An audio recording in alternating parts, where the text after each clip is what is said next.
പോലെ ഒരു മുസ്ലിം താമസിക്കുന്ന ഒരു നാട്ടില് അതിന്റെ 100 വീടുകൾ ചുറ്റുവട്ടത്തുള്ള 100 വീട്ടുകാര് ഒരു പരീക്ഷണങ്ങളും നേരിടേണ്ടി വരില്ല. അത്രയും വലിയ പവർ ഈ മുസ്ലിമിന്റെ വീട്ടിനുണ്ട്. എന്തുകൊണ്ട് ഇപ്പൊ അങ്ങനെ കിട്ടുന്നില്ല എന്ന് ചോദിച്ചാൽ നമ്മൾ മുസ്ലിം ആകുന്നില്ല എന്നുള്ളതാണ്. അള്ളാഹു മുസ്ലിമീങ്ങളാക്കി നമ്മളെ ജീവിക്കാനും മുഅ്മിനായി മരിക്കാനുമുള്ള ഭാഗ്യം അള്ളാഹു തരട്ടെ. ആമീൻ പറ. അള്ളാഹു തരട്ടെ. തീരുന്നില്ല സഹോദരങ്ങളെ. റസൂലുള്ള പറയുകയാണ്, യദ്ഫഉല്ലാഹു ബിമൻ യുസല്ലി അമ്മൻ ലാ യുസല്ലി. ഖത്തറമ്മലിൽ നിസ്കരിക്കാത്തവർക്ക് എന്താ പടച്ചവന്റെ പരീക്ഷണം വരാത്തതെന്നറിയോ? പള്ളിയുടെ മിനാരത്തിൽ നിന്ന് ബാങ്കിന്റെ നാദം കേൾക്കുമ്പോ ഇത് എന്റെ വിളിയല്ല, എനിക്ക് വേണ്ടിയുള്ള വിളിയല്ല, ഞാൻ എന്തിന് പള്ളിയിൽ പോകണമെന്ന് ചിന്തിച്ചുകൊണ്ട് നിസ്കരിക്കാതെ തിരിച്ചു നടക്കുന്ന ചെറുപ്പക്കാരാ, നിന്നെ പടച്ചവനെ പരീക്ഷിക്കാത്തത് എന്തെന്നറിയോ? ആ പള്ളിയിൽ പോയി നമസ്കരിക്കുന്ന ആളുകൾ കാരണമാണ്. ആ നിസ്കരിക്കുന്ന ആളുകൾ കാരണം നിസ്കാരമില്ലാത്തവരെ അല്ലാഹു സംരക്ഷിക്കുകയാണ്. വബിമൻ യഹുജ്ജു അമ്മൻ ലാ യഹുജ്ജു. സാമ്പത്തിക ശേഷി ഉണ്ടായിട്ടും ഹജ്ജിന് പോകാത്തവനെ അല്ലാഹു പരീക്ഷിക്കാതിരിക്കുന്നത് എന്തിന്റെ പേരിലാണ്? ഈ നാട്ടിലെ ഹജ്ജിന് പോയ പാവപ്പെട്ട ആളുകളുണ്ടല്ലോ, ഹജ്ജിന് പോയ ഹാജിമാരുണ്ടല്ലോ, ആ ഹജ്ജിന് പോയ ആളുകളുടെ ബറക്കത്ത് കൊണ്ട് അല്ലാഹു ഇവനെ രക്ഷപ്പെടുത്തുകയാണ്. വബിമൻ യുസക്കി അമ്മൻ ലാ യുസക്കി. സകാത്ത് കൊടുക്കാത്ത ഏറ്റവും വലിയ ഫാസിസ മനോഭാവത്തോടെ നടക്കുന്ന സമ്പന്ന വരേണ്യ വർഗമുണ്ടല്ലോ, ഒരു നേരത്തെ ഭക്ഷണത്തിന് വകയില്ലാതെ കഷ്ടപ്പെടുന്ന പാവപ്പെട്ട സമൂഹത്തിന്റെ അവകാശമായ സകാത്തിന്റെ മുതൽ കൊടുത്തു വിടാത്ത സമ്പന്നന്മാരുണ്ടല്ലോ, മുതലാളിമാരുണ്ടല്ലോ. ആ മുതലാളിമാർക്ക് എന്തുകൊണ്ടാണ് സകാത്ത് കൊടുക്കാത്ത മുതലാളിമാര്, സകാത്തിന് അർഹതയുള്ള ആളുകൾക്ക് സകാത്ത് കൊടുക്കാത്തവർക്ക് എന്തുകൊണ്ടാണ്? ആകാശത്തിന്റെ അധിപനായ ഭൂമിയുടെ സംരക്ഷകനായ പടച്ചതമ്പുരാ, ആകാശത്തിൽ നിന്ന് എന്തേ നിനക്ക് അല്ലാഹുവിന്റെ പരീക്ഷണങ്ങൾ വരുന്നില്ലെന്ന് ചോദിച്ചാൽ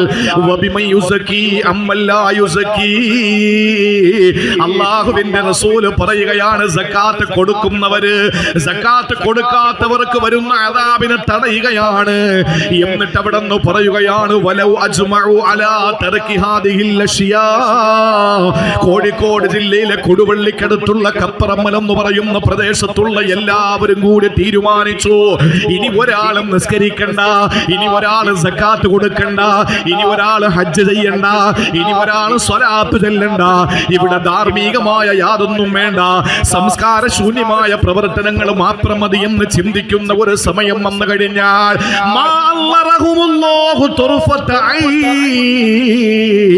അവിടുന്ന് പറയുകയാണ്, പടച്ചവന് കാരുണ്യത്തോടെ നമ്മളിലേക്ക് നോക്കുകയില്ലെന്നാണ്. ഇതിനെ ഉപോത്ബലകമായിട്ട് ഞാൻ നിങ്ങളോട് പറയട്ടെ, ഒരു മഹാന്റെ കവിതയാണ്, ലൗലാ ശുയൂഖുൻ ലിൽ ഇലാഹി റുക്ഉ വസ്ബിയത്തും മിനൽ യതാമാറുല്ലഉ വമുഹ്മലാത്തുൻ ഫിൽ ഫലാത്തി റുത്ഉ സുബ്ബ അലൈകുമുൽ അദാബുൽ ഔജഉ.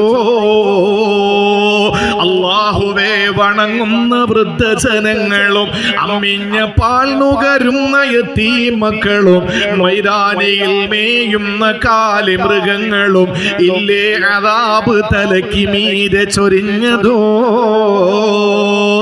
സഹോദരങ്ങളെ, പടച്ചവന്റെ ശിക്ഷ വരാത്തതെന്തെന്നറിയോ? ഒരു സുനാമി അല്ലാഹുവിന്റെ ശിക്ഷയാണെന്ന് കരുതി പോകരുത്. ഒരു കോവിഡ് അല്ലാഹുവിന്റെ അവസാനത്തെ ശിക്ഷയാണെന്ന് കരുതി പോകരുത്. ഒരു പ്രളയം അല്ലാഹുവിന്റെ അവസാനത്തെ ശിക്ഷയാണെന്ന് കരുതി പോകരുത്. അല്ലാഹുവിന്റെ ശിക്ഷകൾ ഓരോന്നോരോന്ന് വരുമ്പോഴും അതിന്റെ പിന്നിൽ വലുത് അല്ലാഹു കരുതി വെച്ചിരിക്കുകയാണ്. വലനുദീഖന്നഹും മിനൽ അദാബിൽ അദ്നാ ദൂനൽ അദാബിൽ അക്ബരി ലഅല്ലഹും യർജിഊൻ. മനുഷ്യൻ അല്ലാഹുവിലേക്ക് മടങ്ങി പോകാൻ വേണ്ടി വലുത് വെച്ചിട്ട് ചെറുത് അല്ലാഹു തന്നുകൊണ്ടിരിക്കുകയാ. ആ പടച്ചതമ്പുരാൻ അവസാനമായിട്ട് തരുന്ന ശിക്ഷയാണിതെന്നും നമ്മൾ കരുതി പോകരുത്. എന്തുകൊണ്ടാണ് സഭ്യതയില്ലാത്ത വാക്കുകൾ പറഞ്ഞിട്ട് സംസ്കാര ശൂന്യതയോടെ ജീവിക്കുന്ന ഒരു സമൂഹത്തെ അല്ലാഹു നശിപ്പിക്കാത്തതെന്നറിയോ? ആ നാട്ടിൽ എവിടെയോ ലൗലാ ശുയൂഖുൻ ലിൽ ഇലാഹി റുക്ഉ. അല്ലാഹുവേ, അല്ലാഹുവേ വണങ്ങുന്ന വൃദ്ധജനങ്ങളും പള്ളികളിൽ നിസ്കാരത്തിന് സുബഹിന്റെ ബാങ്ക് മുഴങ്ങുമ്പോ പല ദിവസവും ഷുഗറിന്റെയും ബിപിയുടെയും ഗുളിക കഴിച്ച് കിടക്കുന്ന തലമുടി നരച്ച ദാടിരോമങ്ങൾ നരച്ച എല്ലിന് തേയ്മാനം വന്ന വറ്റിവരണ്ട വയലേലകൾ പോലെ തൊലിയെല്ലാം ചുക്കിച്ചുളുങ്ങിയ പാവപ്പെട്ട വൃദ്ധരായ പുരുഷന്മാര്, ആ വൃദ്ധരായ പ്രിയപ്പെട്ട പിതാക്കന്മാര് അവര് പള്ളികളിൽ പോയി നമസ്കരിക്കുന്നത് കൊണ്ടാണ് ആ നാട്ടിലല്ല അതാ പറക്കാത്തത്. തീരുന്നില്ല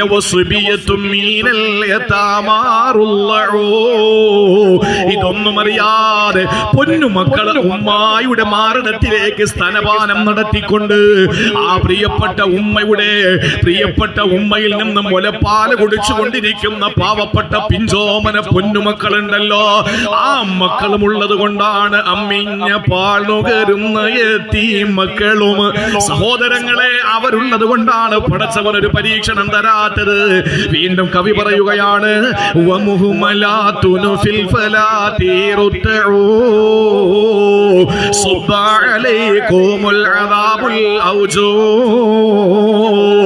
മൈതാനിയിൽ മേയുന്ന കാലിമൃഗങ്ങളും ഇതൊന്നും അറിയാത്ത കാളകളും എരുമകളും പോത്തുകളും പശുക്കളും പന്നികളും നായ്ക്കളും കുതിരകളും കഴുതകളും ഒട്ടകങ്ങളും കോഴികളും താറാവുകളും കാടക്കോഴികളും ആ മൈതാനത്ത് മേഞ്ഞു നടക്കുന്നില്ലേ, വീടിന്റെ പറമ്പിൽ മേഞ്ഞു നടക്കുന്നില്ലേ? അതുകൊണ്ടാണ് പടച്ചവന്റെ പരീക്ഷണം വരാത്തത്. അല്ല എങ്കിൽ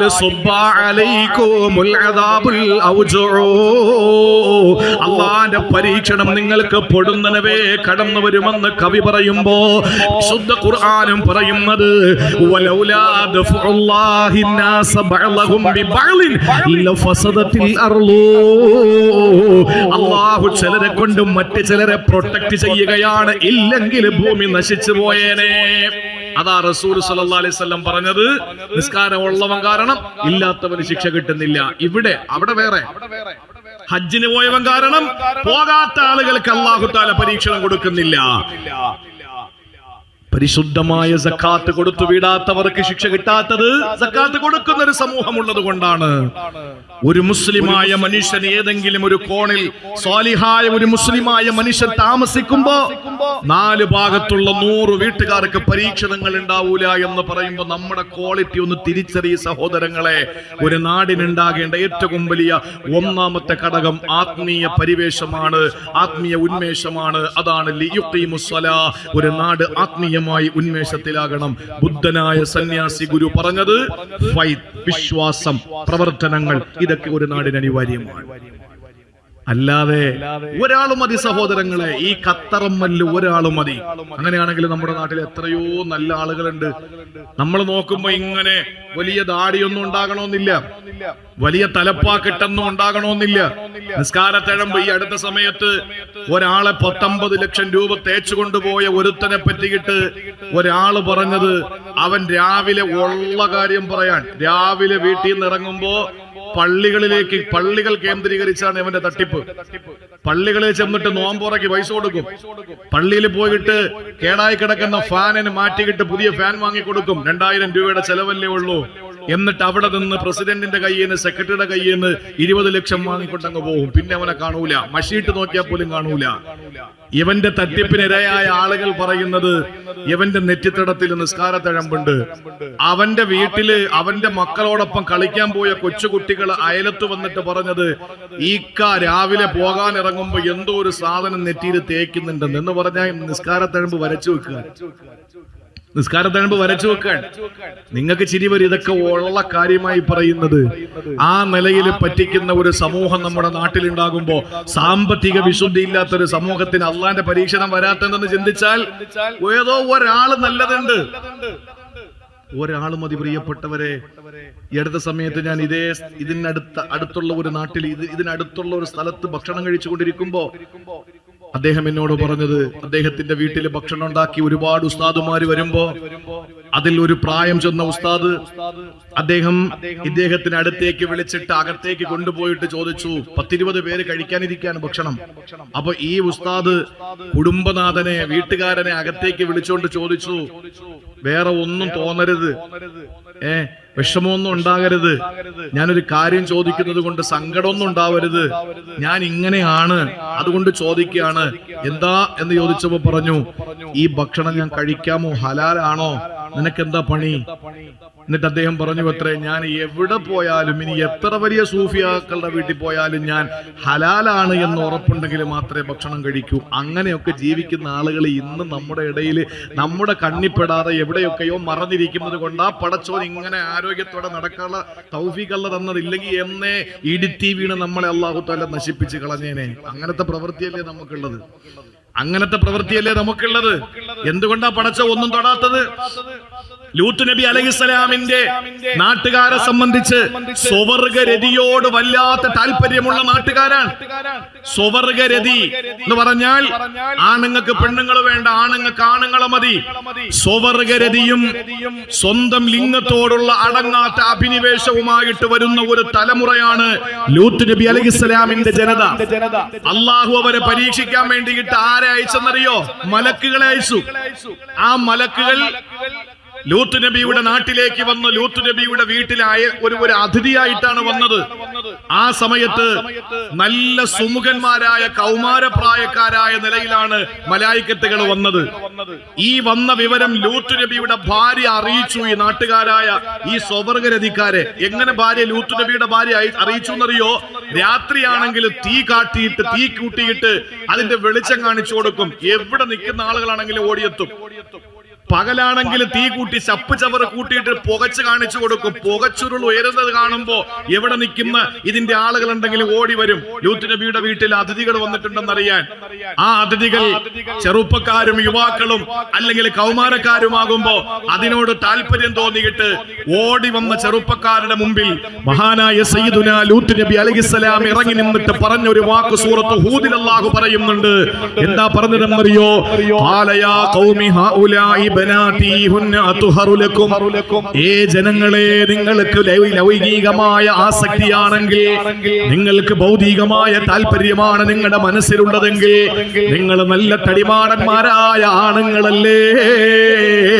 ഇതാ എന്റെ പെൺമക്കൾ നിൽക്കുകയാണ്, നിങ്ങൾക്ക് ഞാൻ കല്യാണം കഴിച്ചു തരട്ടെ. നിങ്ങളുടെ വികാര ശമനത്തിന് വേണ്ടി എന്റെ പെൺമക്കളെ ഞാൻ കല്യാണം കഴിച്ചു തരാ. അവർ നിങ്ങൾക്ക് പരിശുദ്ധവതികളാണ്. ഇന്നേവരെ എന്റെ മക്കളെ ആരും തൊട്ടിട്ടില്ല. എന്റെ മക്കള് പിഴച്ചവരല്ല. അതുകൊണ്ട് എന്റെ മക്കളെ നിങ്ങൾ കൊണ്ടുപോയി കല്യാണം കഴിപ്പിച്ചു തരാ, കൊണ്ടുപോയിക്കോ എന്ന് പറഞ്ഞിട്ട് ലൂത്ത് നബി അലൈഹിസ്സലാമിന്റെ പറച്ചിൽ എന്തെന്നറിയോ? ഫത്തഖുല്ലാഹ വലാ തുഹ്സൂനി ഫീ ളൈഫി. എന്നെ കാണാൻ വേണ്ടി വന്ന അതിഥികളുടെ ഇടയിൽ വെച്ച് എന്നെ നാണക്കേടിലാക്കല്ലേ എന്റെ ജനതയെ. അള്ളാനെ നിങ്ങൾ സൂക്ഷിക്കണം. വേണ്ടി വന്നാ നിങ്ങൾക്ക് എന്റെ മകളെ കെട്ടിച്ചു തരാം, പെൺമക്കളെ കെട്ടിച്ചു തരാം. ലൂത്ത് നബിക്ക് പെൺമക്കൾ മാത്രമാണ് അല്ലാഹു കൊടുത്തത്, ഒരു ആൺകുട്ടി അല്ലാഹു കൊടുത്തില്ല.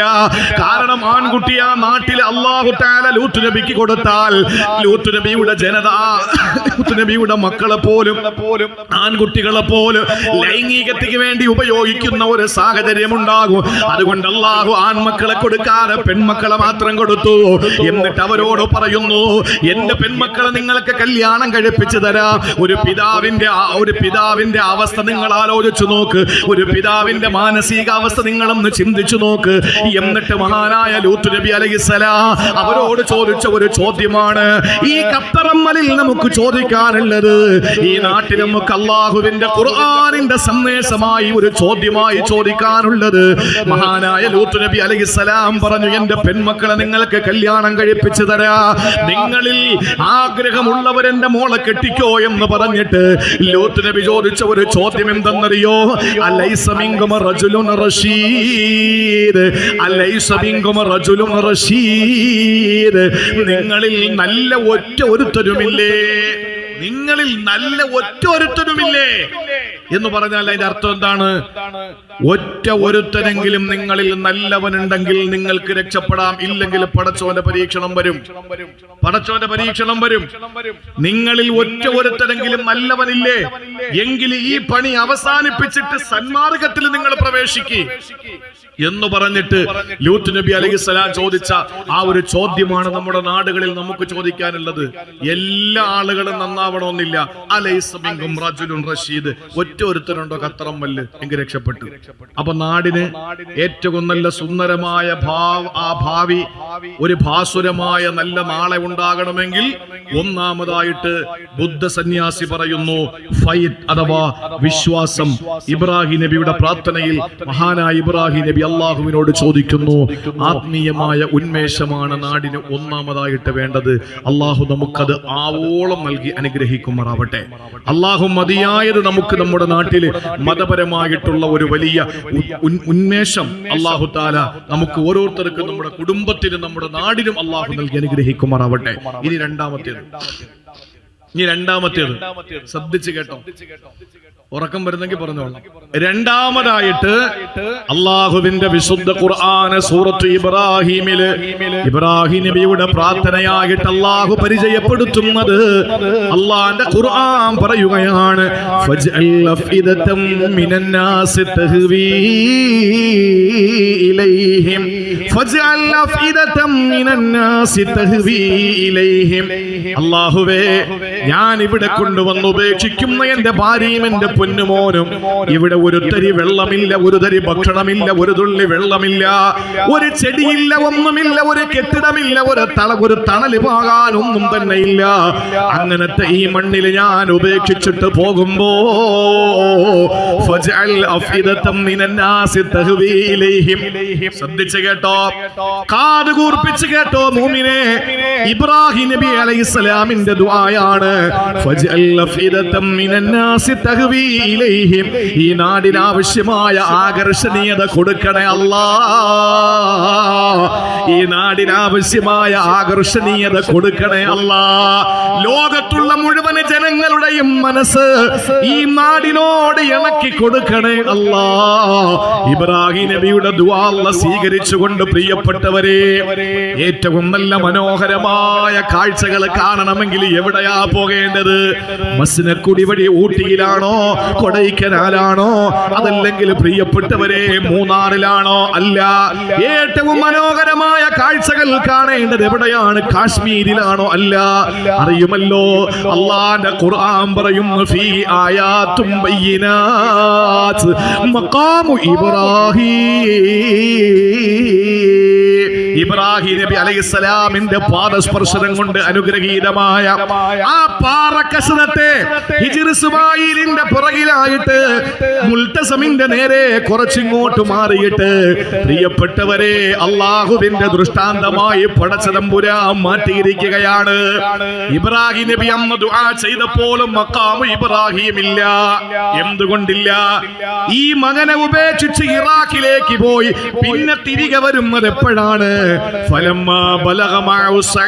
മകന് നടക്കാൻ പ്രായമായപ്പോഴാണ്. ആ നടക്കാൻ പ്രായമായപ്പോൾ വന്ന ഇബ്രാഹിം നബി മകനെ മിനയിൽ കൊണ്ടുവന്ന് ബലി കൊടുക്കാനാണ് തീരുമാനിച്ചത്. അത് കഴിഞ്ഞിട്ട് വീണ്ടും പോയി. പിന്നെ വന്നത് എപ്പോഴാണ്? ആ മകനുമായിട്ട് പരിശുദ്ധമായ കഅബാലയത്തിന്റെ നിർമ്മാണത്തിനാണ്. ആ നിർമ്മാണ വേളയിൽ കല്ലെടുത്ത് മുകളിലേക്ക് വെക്കാൻ കഴിയാത്ത ഇബ്രാഹിം നബിക്ക് കയറി നിൽക്കുന്ന പാറയല്ലേ അള്ളാഹുവിന്റെ ദൃഷ്ടാന്തമായി ഒരു ലിഫ്റ്റായി മുകളിലോട്ടും താഴോട്ടും പൊങ്ങി താഴാനുള്ള ഭാഗ്യം കൊടുത്തത്? ആ കല്ലിന്റെ പേരല്ലയോ മഖാം ഇബ്രാഹിം. അതുകൊണ്ട് ഇബ്രാഹിം നബി ആ സമയത്ത് ദ്വാരക്കുമ്പോ മഖാം ഇബ്രാഹിം ഇല്ല, മഖാം ഇബ്രാഹിം ഇല്ല. ഒരു പാറയ്ക്ക് അത്ഭുതമുണ്ടെങ്കിൽ, ഏതെങ്കിലും ഒരു പാറക്കഷണത്തിന് അത്ഭുതമുണ്ടെങ്കിൽ അത് ഖുർആൻ പറഞ്ഞ പാറയാണ്. ഫീഹി ആയാതും ബയ്യിനാതും മഖാമു ഇബ്രാഹിം നബിയുടെ ഇബ്രാഹിം നബിയുടെ പാദം കൊണ്ട് അനുഗ്രഹീതമായ ആ പാറക്കല്ലാണ് ഏറ്റവും വലിയ ദൃഷ്ടാന്തം എന്നല്ല പറഞ്ഞല്ലോ. സഹോദരങ്ങളെ, ഈ നാട്ടിലേക്ക് ജനങ്ങളെ ആകർഷിപ്പിക്കണേന്ന് ഇബ്രാഹിം നബി ദുആരക്കുമ്പോ സംസം ഉണ്ടായിരുന്നില്ല, സംസം കിണറുണ്ടായിരുന്നില്ല. എന്തുകൊണ്ട്? ഇബ്രാഹിം നബി മകനെ ഉപേക്ഷിച്ചു പോയല്ലോ. ഈ ദുആ കഴിഞ്ഞിട്ട് ഇറാഖിലേക്ക് ഇബ്രാഹിം നബി പോയേ. അതിനുശേഷമാണ് ഹാജർ ബീവി റളിയല്ലാഹു റളിയല്ലാഹു തന്റെ പ്രിയപ്പെട്ട മകന് പാല് കൊടുക്കാൻ സ്ഥലത്തിൽ പാലില്ല, തന്റെ മാറിടത്തിൽ പാലില്ല. എന്തുകൊണ്ടെന്നറിയോ? ആകെ ഉണ്ടായിരുന്ന തോൽപാത്രത്തിൽ വെള്ളം കുടിച്ച് തീർന്നു. ഇനി കുടിക്കാൻ വെള്ളമില്ല, കഴിക്കാൻ ഭക്ഷണമില്ല, ഒരു പച്ചില പോലും ഇല്ലാതെ സങ്കടപ്പെട്ടിരിക്കുമ്പോഴാണ് സഫയിലും മർവയിലും മർവയിലും സഫയിലുമായിട്ട് 7 പ്രാവശ്യം ഓടി നടന്നത് വെള്ളത്തിന്. അപ്പോഴാണ് പരിശുദ്ധമായ കഅബാലയത്തിന്റെ അന്ന് ഹറമിന്റെ ആ കഅബ സ്ഥിതി ചെയ്യുന്നതിന്റെ കുറച്ചിപ്പുറത്ത് ഇബ്രാഹിം നബി അലൈഹിസ്സലാമിന്റെ പൊന്നുമോനെ ഇസ്മായിൽ നബി വെള്ളത്തിന് വേണ്ടി കൊതിച്ചപ്പോ റൂഹുൽ അമീൻ മലക്ക് ജിബ്രീലിന്റെ ചിറക് കൊണ്ടടിച്ച ഭാഗത്ത് നിന്ന് നിർഗളിച്ച വലിയ ഒരു പ്രവാഹത്തിന്റെ പേരല്ലയോ സംസം. മതി ഹാജർ ബീവിക്ക് പറയേണ്ടി വന്നു. പിൽക്കാലത്ത് അല്ലാഹുവിന്റെ റസൂൽ പറഞ്ഞല്ലോ, അമ്മ ഹാജർ സംസം മതി മതി എന്ന് പറഞ്ഞില്ലെങ്കിൽ ഈ ലോകം മുഴുവനും വെള്ളത്തിന്റെ പ്രവാഹം മൂലം നശിച്ചു പോയേനെ. ഇർഹമില്ല ഉമ്മി സുമ്മ ഇസ്മാഈൽ, ഉമ്മി ഇസ്മാഈൽ, ഇസ്മായിലിന്റെ ഉമ്മയ്ക്കല്ല കരുണ ചൊരിയട്ടെ. കാരണം എന്തെന്നറിയോ? അവര് ജലപ്രവാഹം, ഈ പൊട്ടിപ്പിളർന്നു വന്ന ജലപ്രവാഹത്തിന്റെ നേരെ നോക്കിയിട്ട് മതി മതി സംസം എന്ന് പറഞ്ഞപ്പോ അള്ളാഹുവിന്റെ പരിശുദ്ധമായ കഅബാലയത്തിന്റെ ആ ഭാഗത്ത് സ്ഥിതി ചെയ്യുന്ന സംസം കിണർ ദൃഷ്ടാന്തമായി. ഇബ്രാഹിം നബി ദ്വാരക്കുമ്പോ സംസമില്ല, മഖാം ഇബ്രാഹിം ഇല്ല, മുൽതസമില്ല, പരിശുദ്ധമായ ഇന്ന് കാണുന്ന ഹിജ്ർ ഇസ്മായിലില്ല, ഒന്നുമില്ല. ഒരു ചെറിയ പോയിന്റ് മാത്രമേ ഉള്ളൂ. അന്ന് ദ്വാരെന്ന ഇബ്രാഹിം നബി അലൈഹിസ്സലാമിന്റെ പ്രാർത്ഥന കേട്ടിട്ട് ഏറ്റവും കൂടുതൽ ജനപ്രവാഹം എവിടേക്കാണ് സഹോദരങ്ങളെ? ആത്മാർത്ഥമായിട്ട് പറ. ഏറ്റവും കൂടുതൽ ജനങ്ങൾ ഒഴുകി പോകുന്നത് എങ്ങോട്ടാ? എങ്ങോട്ടാ? പരിശുദ്ധ മക്കയിലേക്കല്ലേ? പരിശുദ്ധ മക്കയിലേക്കല്ല. ഇത്രയും വലിയ ഒരു ജനപ്രളയം പരിശുദ്ധമായ മക്കയിലേക്ക്. ഇപ്പോഴും ഉംറയ്ക്ക് പോയ ആളുകൾ വിളിച്ചു പറയുന്നു, സൂചി കുത്താൻ സ്ഥലമില്ല. ഏതു മാസമാണ്? പരിശുദ്ധമായ റജബ് മാസത്തിലെ പോലും ഒരു സൂചി കുത്താൻ സ്ഥലമില്ല. നീ ശഅബാന്റെ കഥ പറയണോ? റമളാനെ പറ്റി ചിന്തിക്കാൻ കഴിയോ? റമളാൻ അങ്ങോട്ട് തീർന്നാൽ സഹോദരങ്ങളെ ഷവ്വാലില് പിന്നെ ഹജ്ജിന്റെ കർമ്മങ്ങളുമായിട്ട് അങ്ങോട്ട് തുറക്കുകയാണ്. ദുൽഖഅദയും ദുൽഹജ്ജയുമല്ല. ശുഭവസ്ത്രധാരികളായ ലക്ഷോപലക്ഷം ജനങ്ങള്, വലിയ വലിയ മുതലാളിമാരും വലിയ വലിയ മുതലാളിമാരും സമ്പന്നന്മാരും അധികാരികളും പരിശുദ്ധമായ ആ മസ്ജിദുൽ ഹറമിന്റെ മുന്നിലെത്തുമ്പോ ഒരു പെണ്ണ് പ്രസവിച്ച സമയത്ത് ഒരു കുട്ടി എങ്ങനെയാണ് അതുപോലെയാണ്. കണ്ടിട്ടുണ്ടോ? പ്രസവിക്കുമ്പോ നമ്മൾ എങ്ങനെ ഉമ്മാടെ കയ്യിൽ നിന്ന്, ഉമ്മാടെ പുറത്ത് നിൽക്കുന്ന വാപ്പാടെ കയ്യിൽ നമ്മളെ കൊടുത്തത് എങ്ങനെയാണ്? ഒന്ന് പറയും. എങ്ങനെയാ കൊടുത്തത്? പ്രസവിച്ച കുഞ്ഞിനെ എങ്ങനെയാ കൊടുത്തത്? പാന്റും ടീഷർട്ടും ഇൻഷർട്ടൊക്കെ ചെയ്തിട്ടാണ് കൊടുത്തത്? അല്ല, ഒരു ചെറിയ തുണിക്കഷ്ണം കൊണ്ട് ഒന്ന് ഉടുപ്പിച്ച് ഒരു തുണിക്കഷ്ണം ഇങ്ങനെ പുറത്തൂടെ മൂടിയിട്ടല്ലേ കുഞ്ഞിനെ ആപ്പാന്റെ കൈ കൊടുക്കുന്നത്? ആണോ അല്ലേ? കോഴിക്കോട് അങ്ങനെയാണോ അല്ലേ? തിരുവനന്തപുരത്തൊക്കെ അങ്ങനെയാ. ഇവിടെ എങ്ങനെയാന്ന് എനിക്കറിയില്ല. ആദ്യം എങ്ങനെ? ഇതുപോലെയല്ലേ നമ്മൾ അവിടെ നിൽക്കുന്നത്? ആരാ പരിശുദ്ധമായ മത്താഫില് അല്ലെങ്കിൽ ഹജ്ജിന്റെ വേളയിൽ ഇൻഷർട്ട് ചെയ്ത് നിൽക്കുന്നത്? കോടിക്കണക്കിന് സമ്പത്തുള്ളവന്റെ ലക്ഷക്കണക്കിന് രൂപ വിലയുള്ള ഷർട്ട് അവിടെ ആർക്കും വേണ്ട. അവിടെ വേണ്ടത് 145 രൂപയ്ക്ക് ഇവിടെ നിന്ന് വാങ്ങിക്കൊണ്ടു പോകുന്ന ഒരു തുണി. ഒരു പാന്റിന് 10 ലക്ഷം 15 ലക്ഷം രൂപ. അവിടെ ആർക്ക് വേണം? മടക്കി നിന്റെ ബാഗിനകത്ത് ഇറക്കി വെച്ചോ. അവിടെ വേണ്ടത് 210 രൂപയുടെ ഒരു മൗലാനയുടെ മുണ്ട്. ഇത് മാത്രം മതി. അങ്ങനെ നിൽക്കുന്ന ഒരു നാട്, ഇത് കാണാൻ വേണ്ടിയിട്ട് കോടിക്കണക്കിന് ജനങ്ങൾ ഒഴുകിക്കൊണ്ടിരിക്കുന്ന വർഷം. നിങ്ങൾ ആലോചിച്ചു നോക്കിയേ. 40ഉം 50ഉം ലക്ഷം ആളുകൾ, 35ഉം 25ഉം ലക്ഷം ആളുകൾ അറഫാത്തിന്റെ മലമുകളിൽ, അറഫായുടെ മൈതാനിയിൽ സമ്മേളിച്ച് ആകാശത്തെ മേൽക്കൂരയാക്കിക്കൊണ്ട് പച്ച മണ്ണ് വിരിച്ച ഭൂമിയെ എന്റെ പ്രിയപ്പെട്ടവരെ തലയിണയും ബെഡ്ഷീറ്റുമാക്കിക്കൊണ്ട് കിടക്കുന്നു മുസ്ദലിഫയില്. സ്വർഗത്തിൽ നിന്ന് പുറത്തിറക്കിയ ആദം നബിയെ ഇന്ത്യയുടെ ഭാഗമായിരുന്ന ഇന്ന് ശ്രീലങ്കയുടെ ഭാഗമായ ആ ആദം മലയിൽ ഇറങ്ങിയ ആദം നബി ജദ്ദ എന്ന് പറയുന്ന സൗദി അറേബ്യയിലെ കടപ്പുറപ്പിറങ്ങിയ ഉമ്മ ഹവ്വാ ബീവി എവിടെന്ന്? സ്വർഗത്തിൽ നിന്ന് നേരിട്ട് ഇറങ്ങിയത്. അവരിവിടെ നിന്ന് കറങ്ങി ഹവ്വാ ബീവി ആദമിനെയും ആദം ഹവ്വായെയും ഭാര്യ ഭർത്താക്കന്മാരെ തമ്മിൽ കാണാൻ വേണ്ടി വലിയ വലിയ വിരഹവേദനയോടെ തന്റെ പ്രാണപ്രേയസിയെ കണ്ടെത്താൻ ഗൂഗിൾ മാപ്പില്ല, എവിടെയാണ് നിൽക്കുന്നതെന്ന് വിളിച്ചു ചോദിക്കാൻ സെൽഫോണില്ല, ആരോടെങ്കിലും എന്റെ ഭർത്താവിനെ കണ്ടോ എന്ന് ചോദിക്കാൻ ലോകത്തൊരു മഖ്ലൂക്കുമില്ല. ഈ ഭൂമിയിൽ രണ്ട് മനുഷ്യർ മാത്രമാണ്. ഒന്ന് ആദം, അത് ഇന്ത്യയിൽ, ഹവ്വാ സൗദി അറേബ്യയിലെ ജിദ്ദയിൽ. ഈ രണ്ടുപേരും 300 വർഷക്കാലം നടന്നു, 3 നൂറ്റാണ്ട് നടന്നു തമ്മിൽ കാണാൻ വേണ്ടി കിട്ടും. 300 വർഷം. ഇന്ന് 30 ദിവസം കാത്തിരിക്കൂല പെണ്ണ് ഖുൽഇന്റെയും ഫസഖിന്റെയും നോട്ടീസ് അയച്ചിട്ട് വേറെ മാപ്പിളെ തിരക്കും. ഒരു ദിവസം കാത്തിരിക്കില്ല ഒരു ഭർത്താവ് അവളെ കളഞ്ഞിട്ട് വേറൊരു കല്യാണം കഴിക്കും. ഇതല്ലേ നമ്മുടെ നാട്ടില്? ഇത് ഇല്ലാത്തത് കൊണ്ടോ ഒന്നുമല്ല, പടച്ചവന്റെ സിസ്റ്റം അങ്ങനെയാണ്. കരഞ്ഞ് അവസാനം കണ്ടെത്തി, അറഫ കണ്ടു, മനസ്സിലാക്കി, തിരിച്ചറിഞ്ഞു. ആദം ഹവ്വായും അറഫയിൽ വെച്ച് കണ്ടുമുട്ടുന്നു. അവിടെ നിന്ന് നടന്നവര് മുസ്ദലിഫയിലെത്തിയപ്പോ രാത്രിയായി. അവരുടെ ആദ്യത്തെ രാത്രി, ഫസ്റ്റ് നൈറ്റ്, അവര് നടത്തിയത് മുസ്ദലിഫയിലാണ്. ആ മുസ്ദലിഫയിൽ നമ്മളും അറഫയിൽ നിന്ന് വരുന്നു രാപാർക്കാൻ വേണ്ടിയിട്ട്. മുസ്ദലിഫയില് സുബഹിക്ക് മുമ്പ് മുസ്ദലിഫയിൽ എത്താത്തവന് ഒരുപാട് പ്രായശ്ചിത്തം ചെയ്യേണ്ടി വരും. നിങ്ങൾ ആലോചിച്ച് നോക്ക് സഹോദരങ്ങളെ, ആ രാത്രിയിൽ നമ്മൾ മുസ്ദലിഫയിൽ ഒരുമിച്ച് കൂടുന്നത് നമ്മുടെ വാപ്പയും ഉമ്മയുടെയും ആദ്യ രാത്രി മുസ്ദലിഫയിൽ അവര് കഴിച്ചു കൂട്ടിയതിന്റെ പേരില്. ആ നിലയില് ദൃഷ്ടാന്തങ്ങളും അത്ഭുതങ്ങളും എന്തോരു അത്ഭുതമാണ്. ലോകത്തെ ഏറ്റവും വലിയ ടെന്റുകളുടെ ലോകം അത് മിനയിലാണ്. ലോകത്തെ ഏറ്റവും വലിയ ടെന്റുകളുടെ തമ്പുകളുടെ ലോകം അത് മിനയിലാണ്.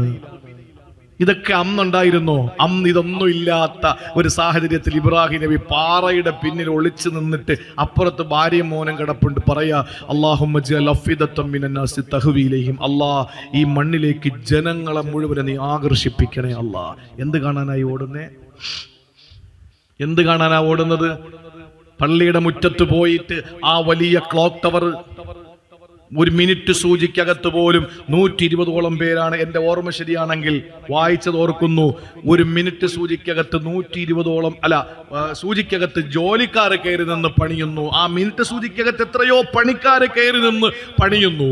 ആ ചന്ദ്രക്കലയിൽ എത്രയോ അപ്പാർട്ട്മെന്റുകളുണ്ട്. ആ നിലയിൽ വലിയ ദൃഷ്ടാന്തമായി നമ്മൾ കാണുന്ന ആ ക്ലോക്ക് ടവർ മുറ്റത്ത് നിന്ന് മലന്ന് നോക്കിയിട്ട് ആരാ തിരിച്ച് കപ്പറമ്പലിലേക്ക് വന്നത്? അവന്റെ കണ്ണിന്റെ ദാഹം തീരൂല. പരിശുദ്ധമായ മസ്ജിദുൽ ഹറമിന്റെ പുറത്ത് നിന്നിട്ട് ഈ മസ്ജിദുൽ ഹറം എന്ന പള്ളി കണ്ടിട്ട് എത്ര പേര് തിരിച്ചു വന്നു? എനിക്ക് മനസ്സിലായി ഈ പരിശുദ്ധമായ പള്ളിയെ പറ്റി എന്ന് പറഞ്ഞിട്ട് ഇല്ല, വന്നിട്ടില്ല. അവരുടെ കണ്ണിന്റെ ദാഹം തീരൂല. കണ്ണിന്റെ ദാഹവും കൽബിന്റെ മോഹവും തീരണമെങ്കിൽ തല കുനിച്ച് നടന്ന് മസ്ജിദുൽ ഹറമിലൂടെ കയറി പള്ളിക്കകത്തൂടെ നടന്ന് സ്റ്റെപ്പിറങ്ങി നേരെ മത്താഫിലേക്ക് ചെന്നിട്ട് അത്യാധുനിക സൗകര്യങ്ങളുള്ള ടൈല് പാറിച്ച് പാകിയിട്ടുള്ള പരിശുദ്ധമായ മത്താഫിലേക്ക് ഇറങ്ങി നിന്നിട്ട് രണ്ട് കണ്ണുകൾ തുറന്നു നോക്കുമ്പോൾ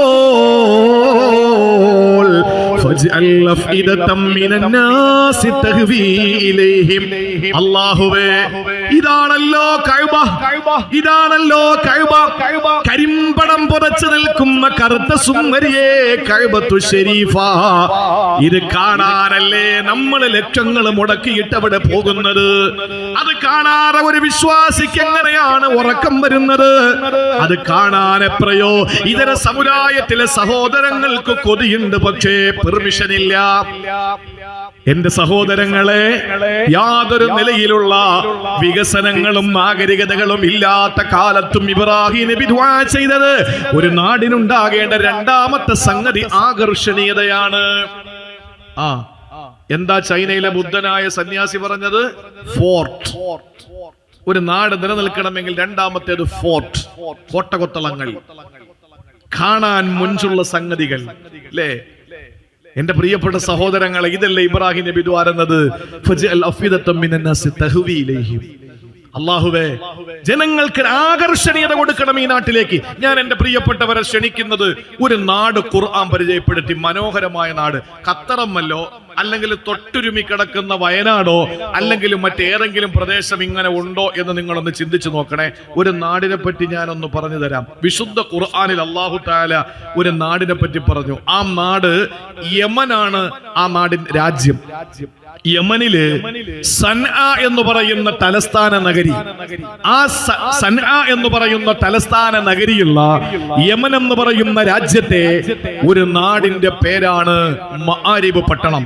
മആരിബ് പട്ടണം. നിങ്ങൾ ശ്രദ്ധിച്ച് കേൾക്കണം, നിങ്ങൾ നന്നായിട്ട് കേൾക്കണം. വയനാട് അടുത്തായത് കൊണ്ടാണ് ഞാനിത് പറയുന്നത്. വയനാട് ജില്ല അടുത്തായത് കൊണ്ടാണ് ഞാനിത് ശക്തമായി ഊന്നി പറയുന്നത്. മആരിബ് പട്ടണത്തിന്റെ പേര് ഖുർആൻ പറഞ്ഞത് സബ എന്നാണ്.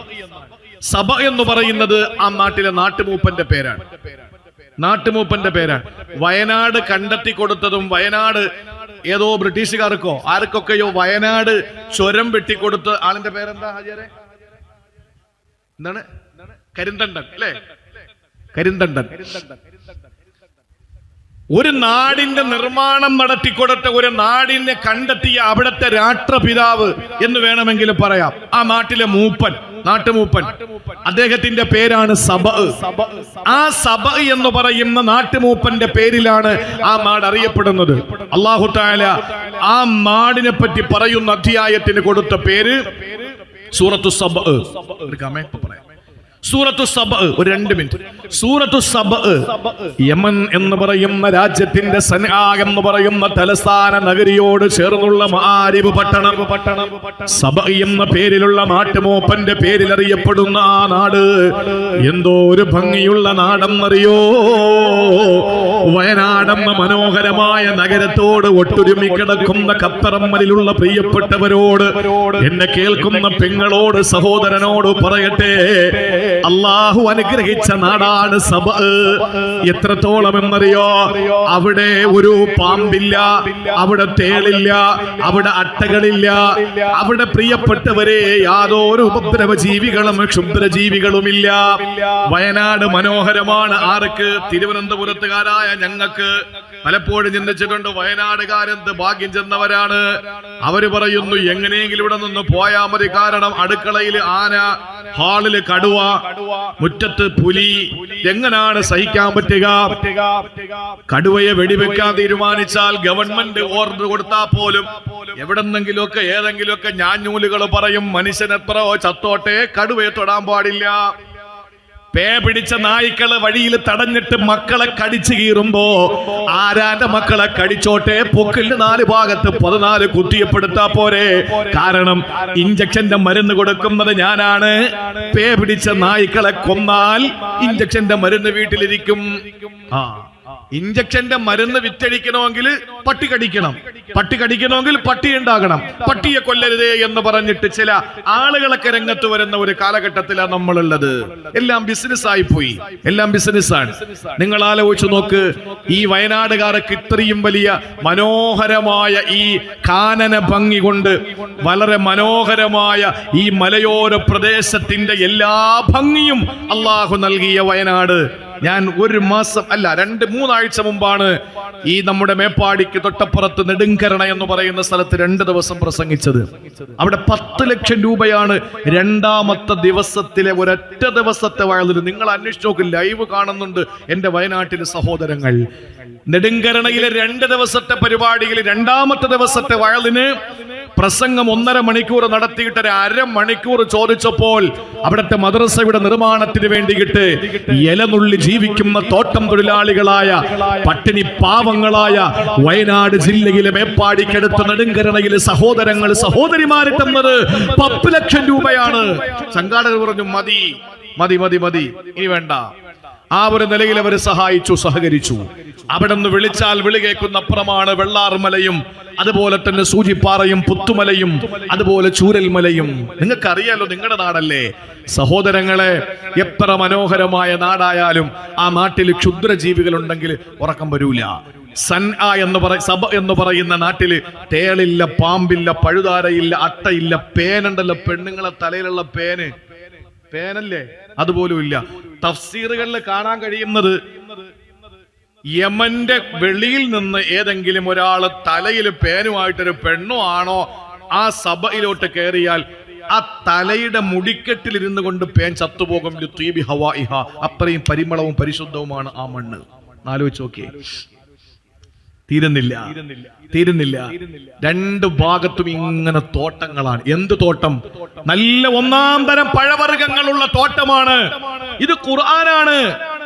ആ പഴവർഗ്ഗങ്ങളുള്ള തോട്ടത്തിൽ ഒരു സ്ത്രീ കൊട്ടയുമായിട്ട് രാവിലെ ഈ മരത്തിന്റെ ചുവട്ടിലൂടെ നടന്നു പോയാ മതി. മരം പിടിച്ച് കുലുക്കണ്ട, കയറി പറിക്കണ്ട, തോട്ട കൊണ്ട് വലിക്കണ്ട. സഹോദരങ്ങളെ, ഒരു പെണ്ണ് ആ കൊട്ടയുമായിട്ട് മരത്തിന്റെ ചുവട്ടിലൂടെ നടന്നു പോയാ ആ കൊട്ട നിറച്ച് പഴവർഗ്ഗങ്ങൾ സുലഭമായി കിട്ടുന്ന മനോഹരമായ സബഗോത്രം, ആ സബനാട് യമന്റെ തലസ്ഥാനമാകുന്ന സനായിനോട് ചേർന്ന് കിടക്കുന്ന മആരിബ് പട്ടണം. അല്ലാഹു എത്ര അനുഗ്രഹിച്ച മണ്ണാ. എന്താ അവിടെ ഉണ്ടായതെന്നറിയോ? എന്തിന്റെ കുറവാണ്? ബുദ്ധനായ സന്യാസി പറഞ്ഞതുപോലെ മനോഹരമായ ആകർഷണീയത അവിടെയുണ്ട്. അതുപോലെ ഇബ്രാഹിം നബി ദുആ ചെയ്തതുപോലെ എല്ലാ നിലയിലുമുള്ള ആകർഷണീയത അവിടെയുണ്ട്. പക്ഷേ അല്ലാഹു ഒരു പിടിയങ്ങ് പിടിച്ചു. എങ്ങനെയാണ് പിടിച്ചതെന്നറിയോ? ലഖദ് കാന ലിസബഇൻ ഫീ മസ്കനിഹിം ആയാ ജന്നതാനി അൻ യമീനിൻ വശിമാൽ കുലൂ മിർ റിസ്ഖി റബ്ബികും വഷ്കുറൂ ലഹു ബൽദത്തുൻ ത്വയ്യിബത്തുൻ വറബ്ബുൻ ഗഫൂർ. സഹോദരങ്ങളെ, ഖുർആൻ പറയുകയാണ് ലഖദ് കാന ലിസബഇൻ ഫീ മസ്കനിഹിം ആയ. സബ എന്ന് പറയുന്ന നാട്ടിലെ താമസിക്കുന്ന ജനങ്ങൾക്കൊരു ദൃഷ്ടാന്തമുണ്ട്. എന്താണ്? ജന്നതാനി അൻ യമീനിൻ വശിമാൽ. വലതുഭാഗത്തും ഇടതുഭാഗത്തും മനോഹരമായ തോട്ടങ്ങളാണ്. കുലൂ മിർ റിസ്ഖി റബ്ബികും വഷ്കുറൂ ലഹു. അല്ലാഹു പറയുന്നു, തിന്നോളൂ, നിങ്ങൾ പടച്ചവനോട് നന്ദി കാണിച്ചോളൂ. അല്ലാഹു നല്ല ആ പാവങ്ങൾ പൊറുക്കുന്നവനാണ്. മണ്ണ് പരിശുദ്ധമാണ്. ഇത് പറഞ്ഞിട്ട് അല്ലാഹു തആല പറഞ്ഞതെന്തെന്നറിയോ? ഇതെല്ലാം അവർക്ക് ചെയ്തു കൊടുത്തിട്ടും അവര് താന്തോന്നികളും തോന്നിയാസികളും തെമ്മാടികളുമായി മാറിയപ്പോൾ അല്ലാഹു പറയുന്നു, ഫഅർസൽനാ അലൈഹിം സൈലൽ അരിമീ. ബൽഖീസ് റാണി പണ്ട് നിർമ്മിച്ച ടാറും കരിമ്പാറക്കെട്ടുകളും കൊണ്ട് നിർമ്മിച്ച ഡാം, അണക്കെട്ട്, മആരിബ് അണക്കെട്ട് അല്ലാഹു ഒന്ന് പൊട്ടിച്ചെറിഞ്ഞു. അല്ലാഹു അങ്ങ് പൊട്ടിച്ചു. ഏതാ? മആരിബ് അണക്കെട്ട് അല്ലാഹു അങ്ങ് പൊട്ടിച്ചു. ഈ അണക്കെട്ടിന്റെ പ്രത്യേകത എന്താ? ടാറും കരിങ്കല്ലുകളും കൊണ്ട് ബൽഖീസ് റാണിയുടെ കാലഘട്ടത്തിൽ നിർമ്മിച്ച സ്ഥലം, ആ ഡാം, അണക്കെട്ട് അല്ലാഹു അങ്ങ് പൊട്ടിച്ചു. അങ്ങ് പൊട്ടേണ്ട താമസം അല്ലാഹുവിന്റെ ഖുർആൻ പറയുകയാണ്, വബദ്ദൽനാഹും ബിജന്നതൈഹിം ജന്നതൈഹിം. രണ്ട് തോട്ടങ്ങൾ അല്ലാഹു കൊടുത്തെന്ന് പറഞ്ഞ തോട്ടങ്ങൾക്ക് പകരമായി അല്ലാഹു ഇവിടെ കൊടുത്തത് ജന്നതൈനി ദവാതൈ ഉഖലിൻ ഖംതിൻ വഅസ്ലിൻ വശൈഇൻ മിൻ സിദ്രിൻ ഖലീൽ. കൈപ്പുള്ള ചില ചെടികളും അതുപോലെ കൈപ്പുള്ള ചെടികളും അതുപോലെ മുള്ളുള്ള ചില മരങ്ങളുമല്ലാതെ കായ്ക്കനികൾ കിട്ടുന്ന ഫലപുട്ടിയുള്ള ഒന്നും അവിടെ ഇല്ലാതെയായി. ഒരൊറ്റ നിമിഷം കൊണ്ട് മുല്ലപ്പെരിയാർ അങ്ങ് പൊട്ടിയാൽ എറണാകുളം, തൃശ്ശൂര്, ആലപ്പുഴ ഈ പറയുന്ന ജില്ലകൾ പൂർണ്ണമായി നശിക്കും. അറിയുമല്ലോ, മുല്ലപ്പെരിയാർ പൊട്ടിയാൽ അണക്കെട്ട് സൈലൽ അരിമി മആരിബ് അണക്കെട്ടിനെ അല്ലാഹു പൊട്ടിച്ചെറിഞ്ഞു. ആ പൊട്ടിച്ചെറിഞ്ഞ അണക്കെട്ട് കാരണമായിട്ട് ഒരു പെണ്ണ് കൊട്ടയുമായി നടന്നു പോകുമ്പോ കൊട്ട നിറച്ച് ധാരാളം പഴവർഗ്ഗങ്ങൾ കിട്ടുമായിരുന്ന മആരിബ് എന്ന സബ എന്ന് പറയുന്ന നാട്ടിലെ പഴവർഗ്ഗങ്ങൾക്ക് പകരം അല്ലാഹു തആല ഇത് വെള്ളമെടുത്തുകൊണ്ട് പ്രളയത്തിൽ മുങ്ങിപ്പോയിട്ട് പിന്നെ അവിടെ പൊന്തി വന്നത് എന്താണെന്നറിയോ? അല്ലാഹുവിന്റെ ഖുർആൻ പറയുന്നു, ദവാതൈ ഉഖുലിൻ ഖംതിൻ വഅസ്ലിൻ ഷൈഇൻ മിൻ സിദ്രിൻ ഖലീൽ. ഇലന്ത മരങ്ങൾ, കൈപ്പുള്ള കായ്ക്കനികൾ, മുള്ളുള്ള മരങ്ങൾ, ഇതെല്ലാം അവിടെ പൊന്തി വന്നു. ജനങ്ങൾക്ക് ഒരു ഉപയോഗവും ഉണ്ടായില്ല. എന്താ പ്രശ്നം? ഏറ്റവും നല്ല ആകർഷണീയമായിട്ടുണ്ടായിരുന്ന ഒരു നാടിനെ അല്ലാഹു നശിപ്പിക്കാൻ കാരണം കയ്യിലിരിപ്പ് കൊണ്ടായിരുന്നു. കയ്യിലിരിപ്പ് കൊണ്ടായിരുന്നു ജനങ്ങളുടെ. അപ്പൊ നമ്മൾ വരുത്തി വെക്കുന്ന വിനകൾ തന്നെയാണ് നമുക്ക് നാശമായി മാറുക. എന്റെ പ്രിയപ്പെട്ട സഹോദരങ്ങളെ, ഒരു മനുഷ്യനെ സംബന്ധിച്ചിടത്തോളം ഒരു നാട്ടിൽ താമസിക്കുമ്പോൾ രണ്ടാമതായിട്ടുണ്ടാകേണ്ടത്, ബുദ്ധ സന്യാസി പറഞ്ഞു, ഫോർട്ട്, കോട്ടകൊത്തളങ്ങൾ ആകർഷണീയമായ കെട്ടിടങ്ങളാണ്. അള്ളാഹുവിന്റെ ഖലീൽ സയ്യിദുനാ ഇബ്രാഹിം നബി അലൈഹിസ്സലാം ദുആ എന്നത്, ഇവിടെ ഒന്നുമില്ല പടച്ചവനെ, നീ ജനങ്ങൾക്ക് മുഴുവനും ആകർഷിക്കപ്പെടുന്ന നിലയിലുള്ള സംവിധാനങ്ങൾ, ഭൗതിക സംവിധാനങ്ങൾ നീ കൊണ്ടുവരണമെന്ന് ദുആ ചെയ്തു. ആ ദുആ അല്ലാഹു സ്വീകരിച്ചു.